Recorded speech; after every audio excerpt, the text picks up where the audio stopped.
Hello, hola, bonjour, konnichiwa, ni hao, sports fans all around the world. Welcome to Amiels Talk, a special segment on This or That Sports TV where you and I can laugh, have discussions, and find solutions to pressing issues for yes people, the game we love. Don't forget, can keep on forgetting us, my reminder now.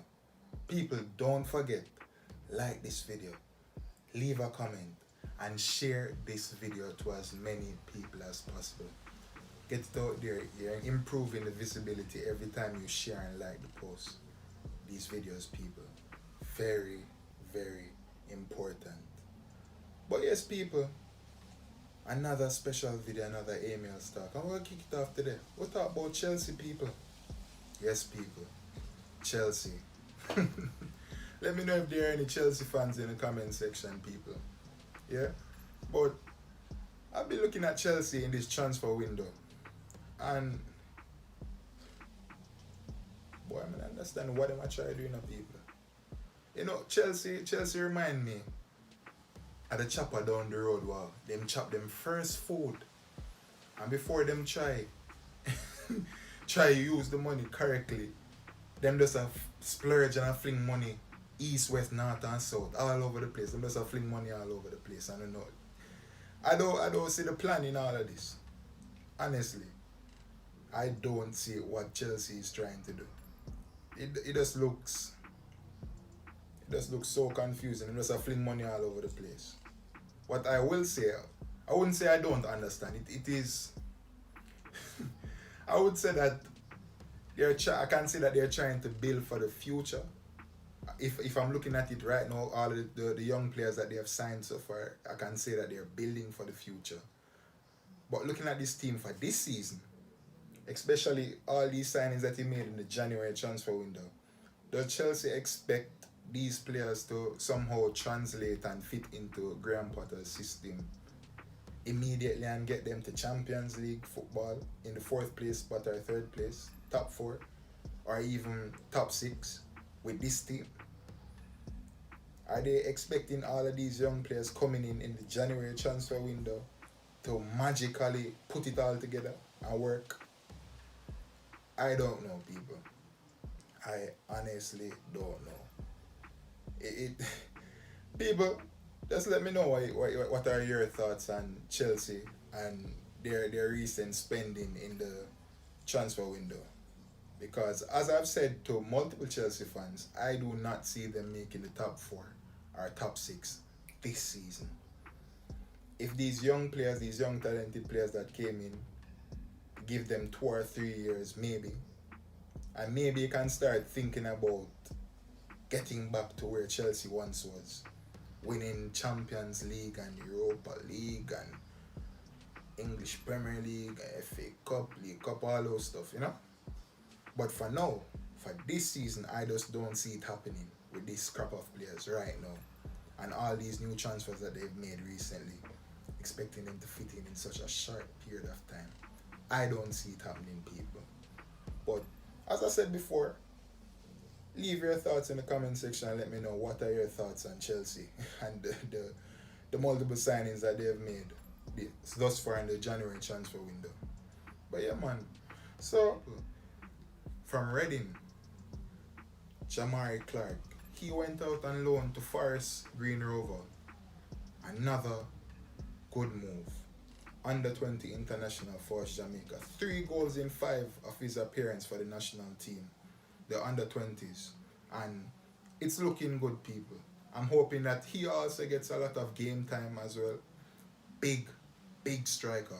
Big, tall, and I hope he develops a bit more technically as well with his touch. Hopefully his finishing gets also better with the more game time he gets. All these little things, his fitness, all of that. I'm looking forward to it. Another player, Junior Flemings. Yes, people.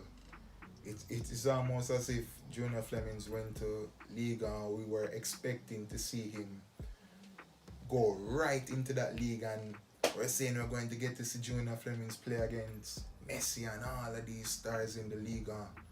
But unfortunately, we didn't get that. But Yes, people, you went to Toulouse and unfortunately didn't make any first team appearance to my knowledge. He's been playing a few games in the reserve team. Apparently not up to scratch. Not up to scratch, but they actually loaned him out to boy people. I feel like I'm gonna butcher the name here still now. Chamois Nortes. I believe that's how it's pronounced. Chamois Nortes. And that is in League 2. That's the second division in the French league, and hopefully he also gets a lot of game time because these things are important. We need our Jamaicans out there in the European spaces and whichever club they represent to be playing as much games as possible because in turn it will benefit us in the national team. So hopefully sending all of the encouraging words out there to all our national players out there currently on loan. Really hoping that you take this with both hands and you show them why you're quality and you improve every single day you go in that training session, every single time you touch that pitch on game day. Hoping to see Junior Flemings take this opportunity and improve. And another player, people, Michael Hector, gone to Charlton Athletic, another person who we haven't been seeing as regularly as we would when he used to represent Fulham and those clubs, and he's back. Currently now he's on, I believe he's a permanent deal. Gone to Charlton Athletic and definitely will be keeping an eye on him. And to cap it all off, Tariq McGee still at UPenn. Boy, I don't know. Let my people go. Let my people go. People, why is UPenn keeping Tariq McGee so long and not even giving him sufficient amount of game time to showcase what he can do? We all know what Tariq McGee can do. We all know. But the longer he stays at UPenn, it just doesn't seem like it's progressing. I don't know if it's his gameplay in the training and the coach is not impressed with his development. Maybe that is the case. I don't know, but obviously the game and intensity is completely different in Europe, and maybe he hasn't adjusted as yet. There are still a few things he has to learn as a player, but we need him out of there. We need him to be playing consistent football because that is the only way you will improve as a player. Consistent training and consistent football. Being on the pitch, getting that game play experience. Very important. So, I don't know his contract. I believe his contract ends this year. So, we'll just have to sit and watch what happens for Tariq McGee and hopefully something positive comes out of it. So, we'll be definitely keeping an eye on it. Yeah. So yes, people, finally, to cap off the video, we'll talk about the Lakers, people. Yes, people, I know you haven't heard me speak about basketball in so long. The first video I made, I said that I would be speaking about basketball. But at that time, people, I was in a delusional state. Optimistically foolish, people. Optimistically foolish. Foolishly optimistic. People, since I made that video, I was thinking that with we had enough to make a playoff push, but obviously I was wrong. With the 1 year injury problems and people, the Lakers, Anthony Davis. The Lakers goes nowhere without Anthony Davis, and if Anthony Davis gets injured, that's basically it. And so said, so done. He got injured a couple times, and as you can see, it reflects on our current league position. 13th in the table, 24 and 28. 24 wins, 28 losses. Wow. That's the Lakers, people. In big trouble. And I don't know why I keep fooling myself with this team. People, as this team stands right now, even though they made a trade for Rui Hachimura, it was a decent trade. He shows signs of fitting into this team very well and contributing. And I can definitely see us improving slightly with this introduction to Rui Hachimura, but it is not enough, people. It is definitely not enough to get us over the edge. I honestly don't see the Lakers squeezing into the playoffs or even getting to the play-in as it stands right now. People, we need shooters. Look in past history. Look in the history of the NBA when it comes to LeBron James. LeBron always had shooters around it, whether it be, what's his name, Mike Miller or something like that, and Ray Allen, all of these players around him to be successful. J.R. Smith, Shumpert, all of these players. You put them around him. The Kyle Kuzmas, the Caldwell Popes. You get a championship. You need shooters around to make things happen. Once LeBron is on your team, and if there are no consistent shooters, 40% and up, you can't expect to go anywhere. Because this league has moved into shooting, a point guard league as well. It's a 3-point league. It's who can shoot the most, who can make the most threes win the game majority of the time, as it stands now. Long are the days where if you say that, if we beat it in the paint, most definitely they go win.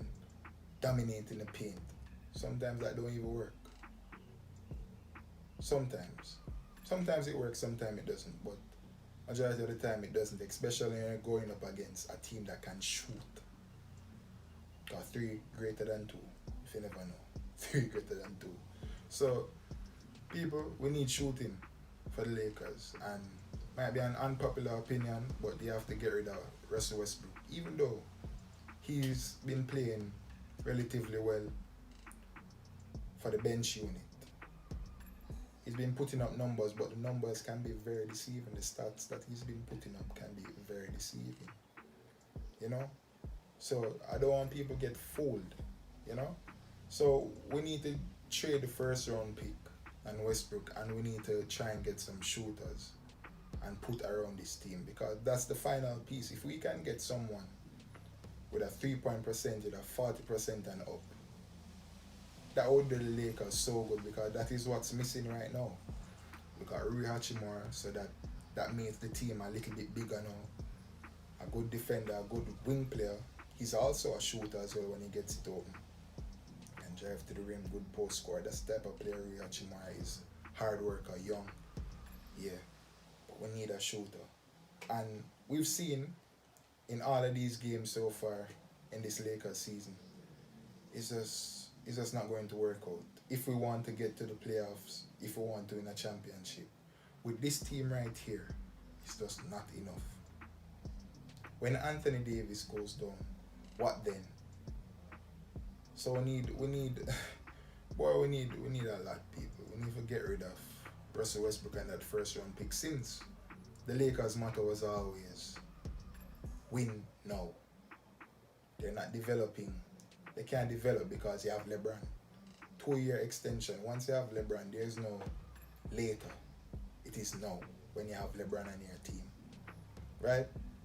But yes, people, let me know if you believe that the Lakers can even squeeze into the play-in tournament or the playoffs. Let me know if you think they can make a championship run. But yes, I'm ending the video right here, people. Don't forget, like this video. Leave a comment. Let me know what team you support in the NBA. Let me know if you're a Lakers fan. Let me know if you believe that Lakers can make the playoffs this year, or even go on a championship run with the current team that they have. Let me know. And share this video to as many people as possible. Come on, we want to improve the visibility, people, of the video, so you have to like it and share it. I know we appreciate the persons who have been liking the videos. You've been a big help to this channel, and we appreciate you, you know. But yes, people, another Amiels talk completed. Thank you for listening to my few thoughts, and bye for now.